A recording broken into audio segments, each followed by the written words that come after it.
नमल। इस चमकीले दिन जहाँ अब भी सड़कों और सब्ज़ारों पे गुज़श्ता रोज़ की बारिश का पानी हल्का हल्का ठहरा नज़र आता था, वो ऊंची कोठी अपने सतूनों पे खड़ी बिल्कुल खुश्क और निखरी निखरी खड़ी थी। गेट खुले थे और अंदर दो कार एक के बाद तीसरे दाखिल हुई थीं। खट खट दरवाजे खुले, गार्ड्स निकले, हाशिम भी बाहर निकला, सन ग्लासेस उतारे और एक तायराना निगाह एतराफ़ में दौड़ाई, फिर सबको वहीं रहने का इशारा करता तेज़ी से अंदरूनी दरवाजे की तरफ बढ़ गया। अंदर लॉबी थी, फिर लाउंज। दीवार पे शीरीं और सोनी की बड़ी तस्वीर आवेज़ा थी। उसी दीवार से लगे सोफे पे सोनी बैठी सिर झुकाए टैब पकड़े गेम खेल रही थी। एक मुलाज़िमा करीब में अलर्ट बैठी थी। उसे यूं आता देखकर फ़ौरन उठी। सोनी, भारी आवाज़ में संजीदगी से उसने बेटी को मुखातिब किया तो सोनी ने चेहरा उठाया, आंखें चमकी। बाबा। टैब छोड़कर उठी और भागकर उसके पास आई, मगर हाशिम नहीं हिला, ना ही बच्ची को गले से लगाया। बस मुलाज़िमा को मुखातिब किया, सोनी का सामान कार में रखवा दो और उसे अभी कार में बिठाओ। शीरी कहाँ है? मुलाज़िमा इस गैर मुतवक्के हुक्म पे कदरे तज़ब्ज़ुब का शिकार हुई। वो अपने कमरे में। हाशिम सुने बगैर तेज़ी से उसके कमरे की तरफ आया। दरवाज़ा पैर की ठोकर से खोला तो वो जो सिंगार मेज़ के आईने के सामने खड़ी कानों में एयरिंग पहन रही थी, उकताहट से सख्त सुस्त सुनाने लगी थी, मगर आईने में अपने पीछे नजर आते हाशिम को देखकर चौंकी, फिर पूरी उसकी तरफ घूमी। छोटे बालों की ऊंची पोनी बनाई, सतरंगी शर्ट सफ़ेद पैंट पे पहने, वो मेकअप लगाए तैयार नजर आ रही थी।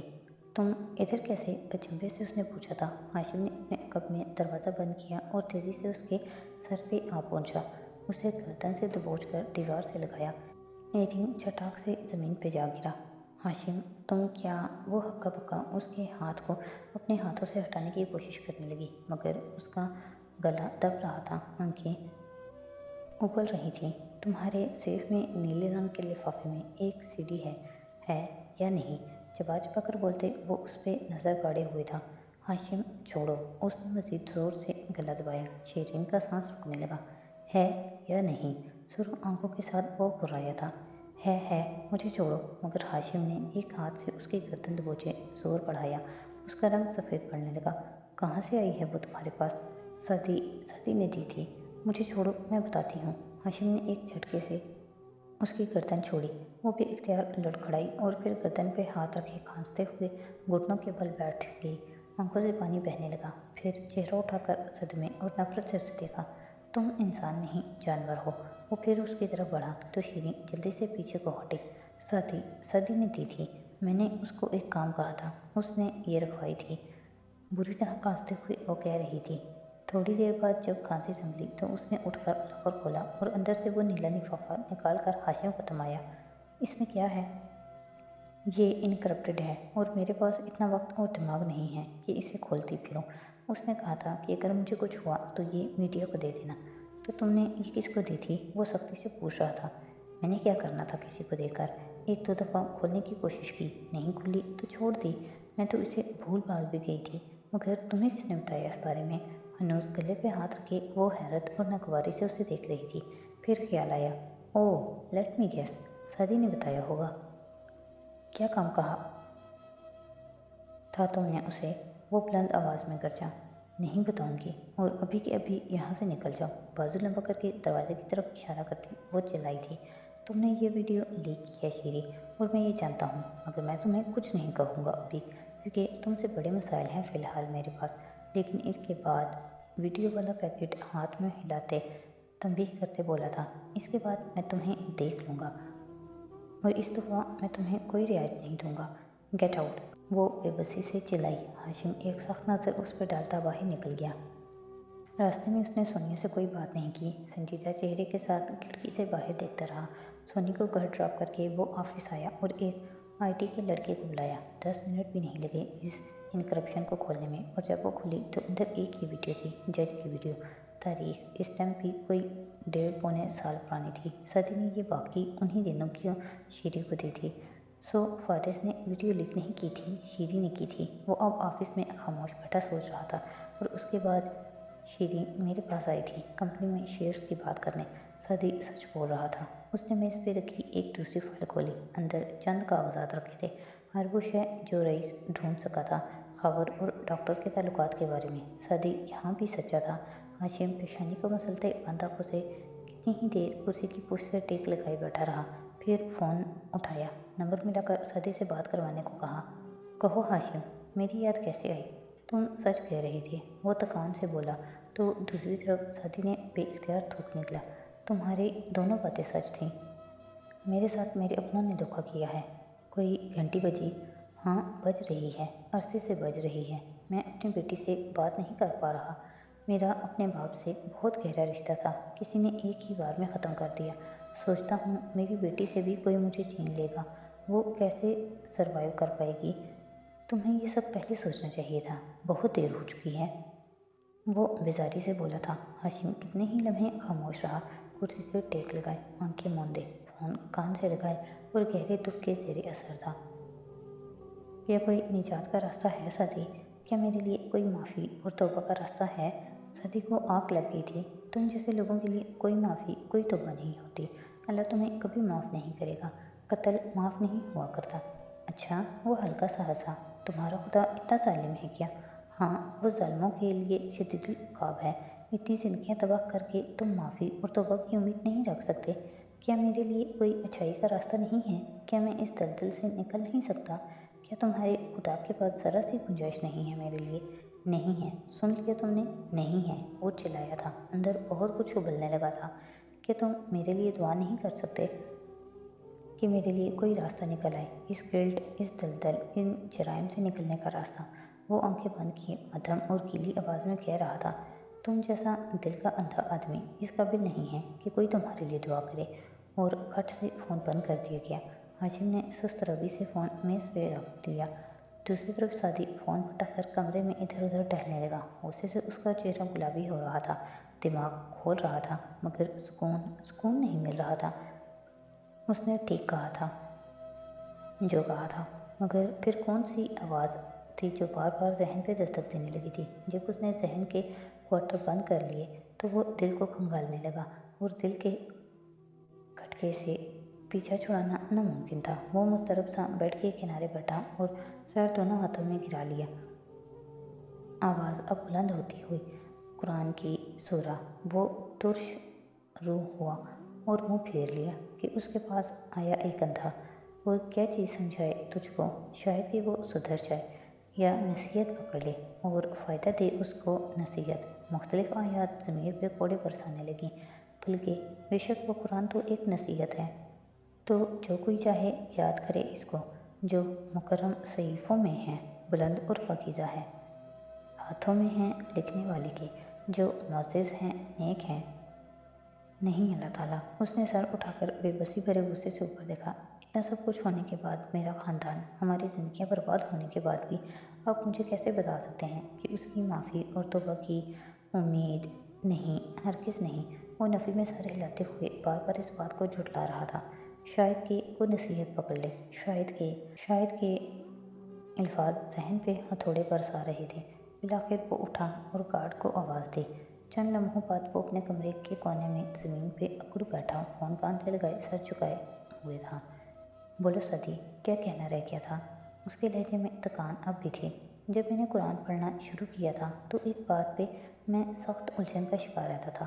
सादी, मेरी बात सुनो। मैं कभी परेशान, कभी खफा और कभी मुतहय्यर रह जाता था कि वो किताब जिसमें अल्लाह ताला मुझसे बात कर रहा है, जिसका मौजू इंसान है और जो अरबों खरबों इंसानों के लिए क़यामत तक के लिए सबसे बड़ा नूर, सबसे बड़ा सपोर्ट, उसमें तो अल्लाह ताला इंसान की बात होनी चाहिए ना। फिर ये हर चंद वर्ग पलटने के बाद बार बार मूसा अलैहिस्सलाम का जिक्र क्यों आ जाता है? अच्छा ठीक है, वो कलीमुल्लाह थे, अल्लाह से बातें करते थे, फिर उनके सामने कलमा हक कहा था, वो अपनी कौम के लिए लड़े थे। मगर हमें अच्छे से याद है ना ये वाक़यात। फिर अल्लाह क्यों हर चंद मिनट बाद आप फरमाते हैं कि याद करो मूसा कि फ़िरौन को दुनिया की सबसे बड़ी किताब में सबसे ज़्यादा जब इंसान का नाम लिया गया वो मूसा है। इतनी दफ़ा, बार बार क्यों? मैं अक्सर अल्लाह से ये सवाल पूछता था और मुझे इसका जवाब कैद खाने के इन चंद माह में मिल गया है। वो सर झुकाए कहे जा रहा था। मूसा अलैहिस्सलाम पता है कौन थे? वो बहुत बड़े दिल के मालिक थे। उनके साथ फ़िरौन ने जो भी किया, उसकी कौम ने उनके मर्दों को जिस तरह ज़बह किया, उनका उनका और हारून अलैहिस्सलाम का मजाक उड़ाया, उनको जादूगर कहा, उनके मोजज़े देखकर भी ईमान न लाया। और फिर जब एक के बाद दीगरे 7 किस्म के अज़ाबों में फ़िरौन मुब्तला हुआ तो हर अज़ाब उतरने पे वो मूसा अलैहिस्सलाम को कहता था, मूसा।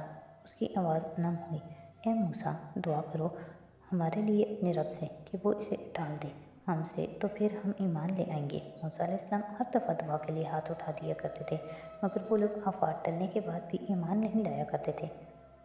तो पता है कौन थे मूसा? वो बहुत बड़े दिल के, बहुत अजीम इंसान थे। उनका ज़र्फ बहुत बड़ा था। उन्होंने इतना तक पहुंचने के बाद भी फ़िरौन पे गिव अप नहीं किया था, उसको उम्मीद दिखाना नहीं छोड़ी थी। इसीलिए वो मूसा थे, इसीलिए उनका जिक्र हमेशा के लिए अमर रहेगा। आंखें बंद की, गहरी सांस अंदर खींची। मगर मैं हाशिम, मैं मूसा नहीं हूँ। मेरा इतना ज़र्फ और इतना दिल नहीं है कि मैं तुम्हारे लिए दुआ करूँ। जो कुछ तुमने मेरी बहन के बारे में कहा, जो जाने तुमने ली, इसके बाद मैं तुम्हारे लिए दुआ नहीं कर सकता। मगर हाँ, रास्ता है। वो दूसरी तरफ बिल्कुल खामोश था। उसे महज हल्की हल्की हाशिम के तनफ़ुस की आवाज़ आ रही थी। अगर तुमने 100 कत्ल भी किए होते तब भी रास्ता है। अल्लाह हर चीज़ माफ़ कर सकता है, हर गुनाह, हर कत्ल, हर शिर्क। जब तुम मेरे ऑफिस आए थे तो तुमने कहा था कि कत्ल के बारे में 2 मसालिक हैं और तुम उसके साथ हो जो कहता है कि कत्ल माफ़ नहीं होता। मैं अभी उसी के साथ हूँ, मगर वो इन लोगों के बारे में है जो तौबा किए बगैर मर जाते हैं।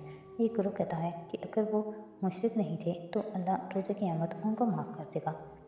दूसरा कहता है कि नहीं, अगर उन्होंने तौबा नहीं की थी तो माफ़ नहीं होंगे, लेकिन तुम अभी ज़िंदा हो, अगर तौबा कर लो तो तुम्हारा हर गुनाह माफ़ हो जाएगा। और क्या मुझे खुद को कानून के हवाले करना पड़ेगा? सारा, फारिस और ज़मर से माफ़ी मांगनी पड़ेगी। साथी ने तकलीफ से आंखें मींची। अगले अल्फाज कहना ज़्यादा कठिन थे। तुम्हारा पहला मामला अल्लाह के साथ है। एक्सक्यूज़ होने से पहले तौबा करके तुम अपना मामला ठीक कर सकते हो। अगर अल्लाह तुम्हें माफ़ कर दे तो वो लोगों के दिलों में तुम्हारे लिए नफ़रत और दुश्मनी खुद ब खुद निकाल देगा। बस, हाशिम ने कुर्सी की पुष्ट से टेक लगाई और अचंभे से अब्रू उचकाए कि ये इतना आसान, इतना सादा है। ये मुनहसर है उस पर कि तुम तौबा को क्या समझते हो। तौबा सिर्फ गिल्ट महसूस करने और आई एम सॉरी कह देने का नाम नहीं है, ये रास्ता बदलने का नाम है। तुम्हें तमाम गलत छोड़ने होंगे, एक अच्छा आदमी बनने की कोशिश करनी होगी, रास्ता दुरुस्त करना होगा। 100 कत्ल करने वाले को आलिम नहीं सिर्फ ये नहीं कहा था कि तुम्हारी माफ़ी हो सकती है, बल्कि ये भी कहा था कि जाकर फ़लाँ बस्ती में रहो, वो नेक लोगों की बस्ती है, ताकि वो शख्स अपनी इस्लाह कर सके। तुम्हें अपने रॉन्ग को राइट करना होगा। जिनकी ज़िंदगियाँ तबाह की हैं उनकी ज़िंदगियाँ जोड़ो। इस मुल्क के लिए कुछ करो। अपने अरबों रुपए के बिजली के बिल जो तुम लोगों ने कई साल से अदा नहीं किए, अदा करना शुरू करो। नेकियां बुराइयों को मिटा देती हैं। अगर इंसान बड़े गुनाह छोड़ दे तो उसकी छोटी छोटी बुरी आदतें अल्लाह खुद छुड़वा देता है। लेकिन अगर तुम ये नहीं करते और अपने गुनाहों को जस्टिफाई करते रहते हो, अगर तुम्हें सिर्फ अफसोस है, अपने गुनाहों पर शर्मिंदगी नहीं है, गौर से सुनो, अफसोस और शर्मिंदगी 2 अलग चीज़ें हैं। और अगर तुम्हें शर्मिंदगी नहीं है तो तुम कभी अपनी इस्लाह नहीं करोगे, और इस्लाह के बगैर तौबा नहीं होती। 100 कत्ल करने वाला भी इस्लाह नहीं कर सका था, मगर वो इस रास्ते पे चल पड़ा था जो नेक लोगों की बस्ती की तरफ जाता था। अगर तुम लोगों से अपने मुजालिम की माफ़ी मांगते हो और वो तुम्हें माफ़ नहीं करते, तो भी तुम्हारी कोशिश देखी जाएगी। अगर इंसान वाकई नादिम हो और ख़ुद को बदलना चाहता हो और उसके लिए कोशिश भी करे, तो कोशिश की नाकामी या कामयाबी नहीं देखी जाएगी, सिर्फ कोशिश देखी जाएगी। कोशिश करो, और मैं भी कोशिश करूँगा कि तुम्हारे लिए दुआ कर सकूँ। और ये कहते हुए उसने आहिस्ता से फ़ोन बंद कर दिया। फिर वहीं घुटनों में सर दिए, आंखें बंद किए अंधेरे में बैठा रहा। इस्लामाबाद में अगली सुबह सर्द और नरम सी महसूस होती थी। सूरज बादलों के पीछे छुपा था और इन बादलों का रंग गुनाहों की तरह स्याह था, गोया सारे शहर पे अंधेरा छाया हो। ऐसे में कचहरी की सफ़ेद इमारत निखरी सी खड़ी थी और एक वसी और बुलंद वाला हाल के अंदर देखो तो राहदारी के जहन्नमी शोर से बेनियाज वहाँ अदालती कार्रवाई जारी थी। बुलंद चबूतरे पे अपनी ऊंची कुर्सी पे विराजमान सेशन जज जनाब फ़खरुज़्ज़मान साहब नाक पे ऐनक जमाए, हाथ में पकड़े कागज़ से पढ़कर कह रहे थे, फारिस ज़हीर-गाज़ी, क्या आपने 12 अगस्त की सुबह नाज़िम फ़ारूक के साथ मिलकर कमरुद्दीन चौधरी को अगवा किया? और सामने कटहरे में फारिस गर्दन ताने रीलिंग पे हाथ रखे खड़ा संजीदगी से सुन रहा था। साफ सुथरे सफ़ेद कुर्ते में मलबूस, ताज़ा बनी शेव और ताज़ा कटवाए बालों के साथ वो होंठों के जख्म के बावजूद तंदुरुस्त तवाना लग रहा था। चबूतरे से नीचे उतरो तो सामने दोनों इतराफ में मेज़ें रखी थी। एक तरफ सरकारी प्रोसिक्यूटर बैठा था, साथ में 2 वकील और भी थे। दूसरी मेज़ के पीछे कुर्सी पर टेके गए कलम उंगली में घुमाती जुमर बैठी थी, सोचती निगाहों से उसके सामने देख रही थी। इधर जज साहब फर्द जुर्म पढ़ रहे थे और लाश को कार में डाला और नाज़िम फारूक के साथ उसे मकतूल के घर ले आए, फिर उसे घर के बाहर फेंका और उसी कार में फरार हो गए। जज ने नज़र उठाकर उसे देखा। क्या आप इन जराइम का इकरार करते हैं? नहीं योर ऑनर, मैं बेकसूर हूँ। मैंने ये अगवा और कत्ल नहीं किया। जुम्मन ने निगाह सामने रखे कागज़ पर डाली। उस पर यही सवाल और जवाब लिखे पड़े थे। रूटीन की कार्रवाई जारी थी।